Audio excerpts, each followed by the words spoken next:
ମୁଁ ବେଙ୍ଗଲୋରରେ 2 ବର୍ଷ ହେଲା ରହିଲା ପରେ କାହିଁକି ଆଜି ଘର କଥା ଏତେ ମନେ ପଇଲା କହୁଛି ଶୁଣ। ତ ହେଲୋ ସାଙ୍ଗମାନେ, ଆଉ ଗୋଟେ ବେଙ୍ଗଲୋର ନୂଆ ମିନି ବ୍ଲଗକୁ ଆପଣଙ୍କୁ ସ୍ୱାଗତ କରୁଛି। ତ ଫାଷ୍ଟ ଆଜି ମୁଁ ସକାଳୁ ଉଠିକି ମୁହଁ ଧୋଇକି ଭାତଟା ବସେଇ ଦେଇଥିଲି। ତାପରେ ମୁଁ ଟିକେ ଛାତ ଉପରେ ବୁଲତେ ପଳେଇ ଆସିଥିଲି।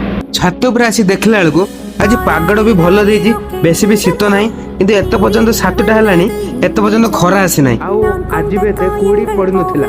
ଆଉ ସାଙ୍ଗମାନେ କହିବେ ଏତେ ଓଡ଼ିଶାରେ କେତେ କୁହୁଡ଼ି ପଡ଼ିଛି। ତାପରେ ମୁଁ ରୁମକୁ ଆସିକି ଦେଖିଲା ବେଳକୁ କିଛି ପନିପରିବା ନାହିଁ, ଖାଲି ଡାଲି ପଡ଼ିଛି। ତାପରେ କାଲିକା କଥା ମୋର ମନେ ପଡ଼ିଗଲା, ଭିଡ଼ିଓ ଏଡିଟିଂ করতে করতে ଆଉ ଟାଇମ୍ ନାହିଁ ଯିବା ପାଇଁ ମାର୍କେଟ। ତାପରେ ମୁଁ ମନ ଦୁଃଖର ଛାତ ଉପରକୁ ପଳେଇ ଆସିଥିଲି।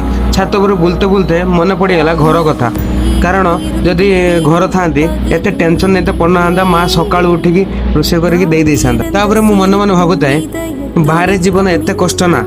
ଏ ଲୋକମାନେ କୁହନ୍ତି ସତ କଥା, ଖାଲି ବାହାରେ ରହିକି ପଇସା କମେଇ ଦେଉଛୁ, କେତେ କଷ୍ଟର ପଇସା କମାଉଛୁ ସେମାନେ ଯେ ବାହାରେ ରହିଛନ୍ତି ଜାଣିବେ। ଆଉ ସାଙ୍ଗମାନେ ଆପଣଙ୍କ ସହିତ ଏମିତି କେବେ ଘଟିଛି କି ମତେ କମେଣ୍ଟରେ ଜଣାଇବେ। ଭିଡ଼ିଓ ଯଦି ଭଲ ଲାଗିଥିବ ଲାଇକ୍ଟେ କରିଦେବେ। ରହିଲି, ଜୟ ଜଗନ୍ନାଥ।